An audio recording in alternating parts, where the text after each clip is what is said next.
Hello मेरे गुंडो, कैसे हो तुम लोग। पढ़ाई तो चल नहीं रही होगी, बस गुंडई चल रही होगी तुम लोग की, रंगदारी गुंडई शोबाजी, यही ना। थोड़ा इस पे कम ध्यान दो और पढ़ाई पे ज्यादा ध्यान दो, ठीक है। तो हम लोगों ने बायोलॉजी के 2 चैप्टर कंप्लीट कर लिए हैं और ये है तीसरा नंबर चैप्टर।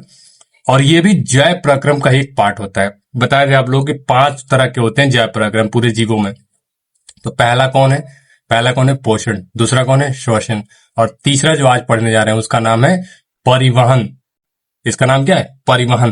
परिवहन मतलब एक जगह से दूसरी जगह किसी चीज को क्या है, ले जाना, इसको बोलते हैं परिवहन। अब सबसे पहले वही घिसा पिटा जय प्रक्रम हर चैप्टर में पूछता है कि जय प्रक्रम किसे कहते हैं। तो कहते ये है कि जय प्रक्रम किसको कहते हैं। अरे यार आ जा इधर, 2 पे रहे, ठीक है। जय पराक्रम किसको कहते हैं, तो वे सारी क्रियाएं जिनके द्वारा जीवों का अनुरक्षण होता है जय पराक्रम लाइफ प्रोसेस कहलाता है। बताए थे ना कि जय पराक्रम किसको कहते हैं, तो वे सारी क्रियाएं जिनके द्वारा जीवों क्या होता है, अनुरक्षण होता है। जिनके द्वारा जीवों क्या होता है, अनुरक्षण होता है, उसे हम लोग कहते हैं जैव पराक्रम। चीज समझ में। अब जैव पराक्रम में कितनी क्रियाएं होती है, 5। सबसे पहला क्या है, पोषण। हम लोगों ने पोषण क्या है, कंप्लीट कर लिया। दूसरा कौन होता है, श्वसन। श्वसन भी हम लोगों ने कंप्लीट कर लिया। तीसरा कौन है, परिवहन। और यही इस चैप्टर में क्या है, पढ़ना है। कौन सा पढ़ना है, परिवहन, ठीक है। इंग्लिश में इसको कहा जाता है ट्रांसपोर्टेशन। क्या कहा जाता है, ट्रांसपोर्टेशन। अब परिवहन क्या होता है, परिवहन क्या होता है, उपयोगी पदार्थों को उनके मूल स्रोतों से शरीर की प्रत्येक कोशिका तक पहुंचाने तथा अनुपयोगी और हानिकारक पदार्थों को कोशिकाओं से निकालकर गंतव्य स्थान तक पहुंचाने की क्रिया को पदार्थों का परिवहन कहा जाता है। परिवहन किसको कहते हैं, उपयोगी पदार्थों को उनके मूल स्रोतों से, मतलब जहां से वो आ रहे हैं, शरीर की प्रत्येक कोशिका तक पहुंचाना, और शरीर की जो कोशिकाओं में जो गंदगी बनने, हानिकारक पदार्थ बनने, उनको निकाल कर बाहर निकालने की जो प्रक्रिया है उसको हम लोग कहते हैं पदार्थों का परिवहन। चीजें समझ में। मतलब उपयोगी पदार्थों को अंदर लेना और अनुपयोगी और हानिकारक पदार्थों को बाहर निकालना, इस क्रिया को हम लोग बोलते हैं परिवहन। परिवहन क्लियर हुआ। परिवहन किसको कहते हैं, तो इसको बोलते हैं हम लोग परिवहन। अब देखते हैं कि पदार्थ पौधों में और जीवों में किस तरह से परिवहन होता है। अब सबसे पहले पौधों में पदार्थों का परिवहन। पौधों में पदार्थों का किस तरह की से परिवहन होता है। देखो, एक कोशिकीय पौधों तथा सरल कोशिकीय शैवालों में पदार्थों का परिवहन विसरण द्वारा होता है। ये क्रिया इतना इंपॉर्टेंट है ना, बार बार बोलते हैं कि इसको याद रखिएगा। जो भी जहां भी सूक्ष्म जीव या फिर छोटे मोटे जीव का बात हो, समझ जाओ उसमें सारी क्रियाएं किसके द्वारा होती है, विसरण के द्वारा होती है। तो छोटे जो एक कोशिकीय पौधे होंगे या फिर बहुकोशिकीय शैवाल जो होते हैं, उनमें जो होता है पदार्थों का परिवहन किसके द्वारा होता है, विसरण के द्वारा होता है। विसरण एक प्रक्रिया है जिसको हम लोग छोटे जीवों में क्या होता है, पाया जाता है। अब जटिल और बहुकोशिकीय जीव जो बड़े बड़े जीव होते हैं उनमें कैसे होता है, तो जटिल बहुकोशिकीय पौधों में जल एवं खाद्य पदार्थों के परिवहन के लिए एक खास तंत्र होता है, मतलब एक वेल डेवलप सिस्टम उसके अंदर होता है, जिसे संवहन ऊतक कहते हैं। जिसे क्या कहा जाता है, संवहन ऊतक, जिसे संवहन ऊतक कहते हैं। इस तंत्र के 2 भाग होते हैं। पौधों में देखो, पौधों में जो खाद्य पदार्थों का परिवहन करने वाले हैं उनमें 2 मेन चीज होते हैं ऊतक। उनको कहा जाता है, फर्स्ट को कहा जाता है जाइलम और सेकंड वाले को कहा जाता है फ्लोएम। यही 2 ऊतक है पौधों में, जो भी चीज ट्रांसपोर्ट होता है उसको जिम्मेवार के लिए, ठीक है। अब जाइलम क्या होता है, यह जल संवाहक ऊतक भी कहलाता है। आप लोग को ऑब्जेक्टिव में भी हम ये चीजें कराए थे कितनी बार। जाइलम को क्या बोलते हैं, जल संवाहक ऊतक कहा जाता है। क्यों, क्योंकि यह मिट्टी से जल एवं खनिज लवणों को पौधों के जड़ से पत्तियों तक ले जाता है। जाइलम का क्या काम है पौधों में, तो ये क्या करता है, मिट्टी से जल और खनिज लवण। ये लाइन याद रखिएगा, कई बार क्वेश्चन में पूछ चुका है और मे भी आगे भी पूछ सकता है, ठीक है। तो पौधों से क्या करता है, जल और खनिज लवण को क्या करता है, अवशोषित करता है, और उसको अवशोषित करने के बाद जड़ से लेकर पूरे पौधे के पत्ती पत्ती तक इसका पहुंचाने का काम है। इसीलिए इसको जल संवाहक ऊतक भी कहते हैं, ठीक है। और फ्लोएम का क्या काम है, यह ऊतक में बने भोज्य पदार्थ को शरीर के विभिन्न भागों में वितरित करता है।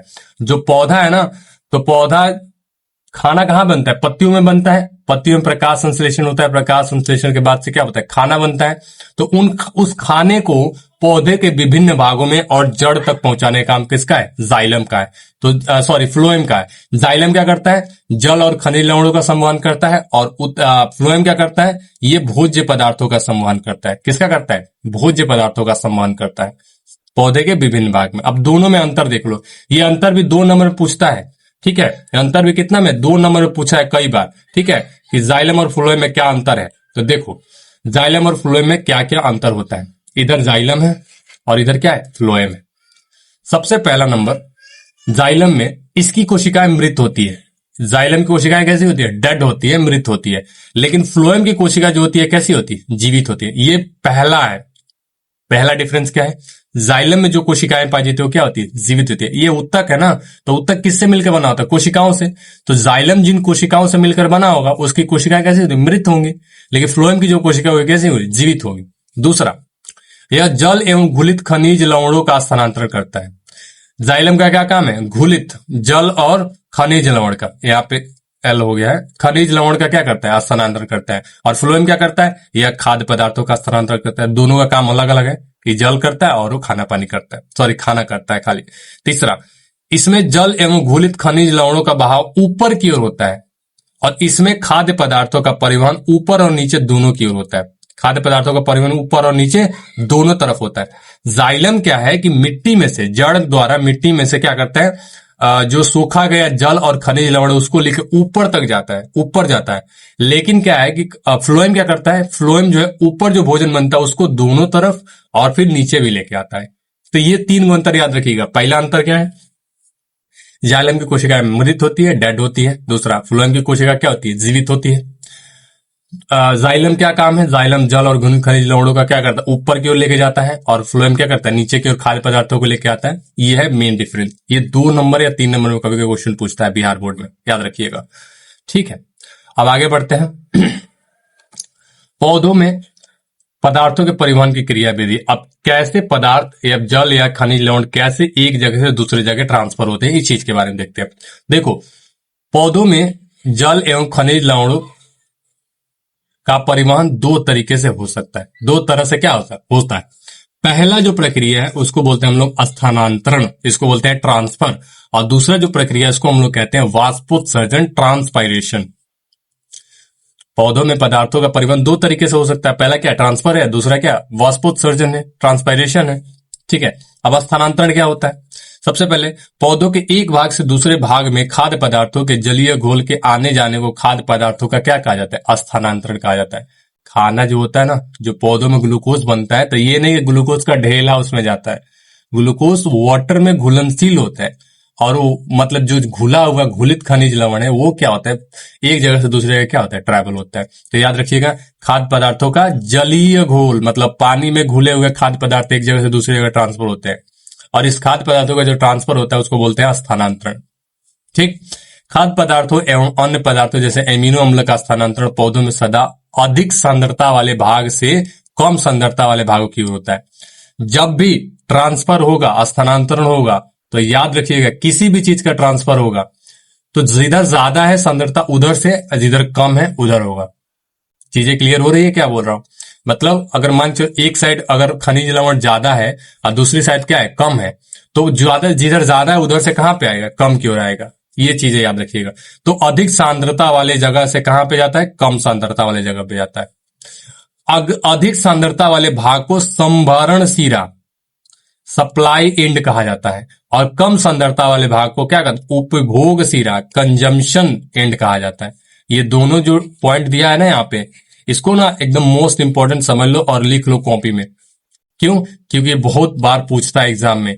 अधिक सांद्रता वाला जो भाग होता है, जिधर अधिक पदार्थ होंगे, खाना पानी होगा, उसको बोलेंगे संभरण सिरा। और जो कम सांद्रता वाला होगा उसको हम लोग कहते हैं उपयोग सिरा, कंजम्पशन एंड। चीजें क्लियर हुई। तो पहला हो गया स्थानांतरण। दूसरा क्या विधि है पौधों में, वो है वाष्पोत्सर्जन। अब सबसे पहले वाष्पोत्सर्जन क्या होता है पौधों में। वाष्पन जानते हो ना, पानी का भाप बन के उड़ना। पानी अगर भाप बनता है और भाप बनने से क्या, पानी हीट होता है, हीट होने से भाप बनेगा, भाप बनेगा क्या, ऊपर उड़ जाएगा वायुमंडल में। सेम यही चीज अगर पौधों में होता है तो उसको हम लोग बोलते हैं वाष्पोत्सर्जन। वाष्पन क्या बन जाता है, वाष्पोत्सर्जन। लेकिन एक थोड़ा सा डिफरेंस होता है। देखो, पौधों के वायवीय भागों से जल का रंध्रों द्वारा वाष्प के रूप में निष्कासन की क्रिया वाष्पोत्सर्जन कहलाती है। बहुत ही अच्छा डिफरेंस इसमें, डेफिनेशन इसमें दिया रहता है। वाष्पोत्सर्जन किसको कहते हैं, तो पौधों के वायवीय भागों से, वायवीय भाग कौन हो सकता है बाबू, पत्ती हो सकता है। सबसे जो मेन ज्यादातर वाष्पोत्सर्जन कहां से होता है, पत्ती से होता है। पत्ती की रंध्रों द्वारा वाष्प के रूप में, किस रूप में, वाष्प के रूप में निष्कासन की क्रिया को वाष्पोत्सर्जन कहते हैं। पौधे की जो पत्तियां होती है ना, उसमें से पानी हमेशा भाप के रूप में ऊपर उड़ता रहता है, वायुमंडल में उड़ता रहता है। इस क्रिया को कहा जाता है वाष्पोत्सर्जन। हो गया ना। अब देखो, वाष्पोत्सर्जन की क्रिया सभी पौधों में समान रूप से नहीं होती। जो छोटे पौधे होते हैं वो कम वाष्पोत्सर्जन करते हैं, और जो ज्यादा बड़े पौधे होते हैं वो बहुत ज्यादा वाष्पोत्सर्जन करते हैं। एग्जाम्पल के लिए अगर हम बताएं तुमको, एग्जाम्पल के लिए एक मकई का पौधा प्रतिदिन 3 से 4 लीटर जल की क्रिया छोड़ता है। 3 से 4 लीटर जो है, एक मक्का, सिंगल मक्का का पौधा होता है, कॉर्न प्लांट, वो क्या करता है कि एक दिन में 3 से लेकर 4 लीटर तक वो क्या करता है, वाष्प क्या है, ऊपर की ओर क्या करता है, छोड़ता है वाष्पोत्सर्जन के रूप में। इसको ट्रांसपायरेशन कहा जाता है। ट्रांसपायरेशन द्वारा क्या करता है, वायुमंडल में छोड़ता है। जबकि इसी एक दिन में एक सेव का पौधा, इतने ही सेव जो है ना, एक ही दिन में 10 से लेकर 20 लीटर तक क्या करता है, जल निष्कासित करता है। तो ज्यादा सभी पौधे अलग अलग क्या होते हैं, वाष्पोत्सर्जन दिखाते हैं। सभी पौधे अलग अलग वाष्पोत्सर्जन दिखाते हैं। अब सर वाष्पोत्सर्जन क्यों होता है, क्या जरूरी है वाष्पोत्सर्जन का? तो देखो बच्चों, वाष्पोत्सर्जन क्यों जरूरी है?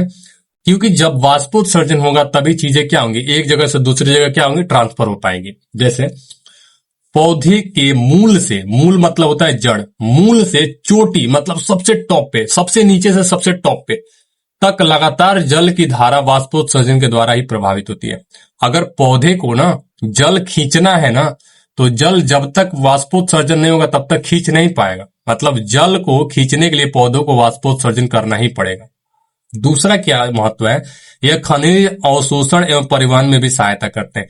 अगर जो भी घुलित खनिज, जो भी खनिज लवण और जो चीज खींचते हैं पौधे जमीन के नीचे से, पोषक तत्वों को, वो पानी में घुले रहते हैं, पानी में घुले रहते हैं, और वाष्पोत्सर्जन क्रिया से क्या होता है, ऊपर वो भी खिंचाते हैं। जब जल जाता है तो साथ साथ वो भी क्या होते हैं, खनिज लवण भी खिंचाते हैं। तो अगर वाष्पोत्सर्जन नहीं होगा तो खनिज लवण का भी अवशोषण पौधा नहीं कर पाएगा। ये दूसरा पॉइंट है। तीसरा पॉइंट क्या है, यह पौधे के तापक्रम संतुलन बनाए रखने में क्या है, सहायक होता है। हमारे अंदर क्या होता है, जब गर्मी होता है तो हमको बहुत ज्यादा पसीना होता है। पसीना होने से क्या होता है, हमारे शरीर को ठंडक मिलती है। हमारा शरीर क्या करता है, ज्यादा गर्मी होने से क्या होता है, अपने आप को बचाने के लिए हमारा शरीर क्या करता है, बाहर क्या करता है, पसीना छोड़ने लगता है, जिससे हमको ठंडक मिलती है। सेम यही चीज है पौधों में। पौधों में अगर ज्यादा क्या होगा, गर्मी होगा तो ज्यादा वाष्पोत्सर्जन करेंगे, जिसके उनका अंदर का टेम्परेचर क्या होगा, कम हो। इस तरीके से क्या है कि पौधे के तापक्रम संतुलन बनाए रखने में भी क्या करते हैं, मदद करते हैं। और ये है सारा का सारा वाष्पोत्सर्जन का महत्व। तो आपको मैंने पूरा डिटेल में पढ़ा दिया कि परिवहन क्या होता है और पौधों में परिवहन कैसे होता है। ये 2 टॉपिक मैंने क्लियर समझा दिए। अब कल जो वीडियो आएगा वो आया जंतुओं में किस तरह से परिवहन होते हैं, और कल बहुत इंपॉर्टेंट टॉपिक है, ब्लड के बारे में पढ़ाऊंगा आप लोगों को कि ब्लड क्या होता है, इसका काम क्या है, कितना इंपॉर्टेंट हमारे ये ब्लड है, और ब्लड में क्या क्या चीजें पाई जाती है। बहुत इंटरेस्टिंग लेक्चर होने वाला है।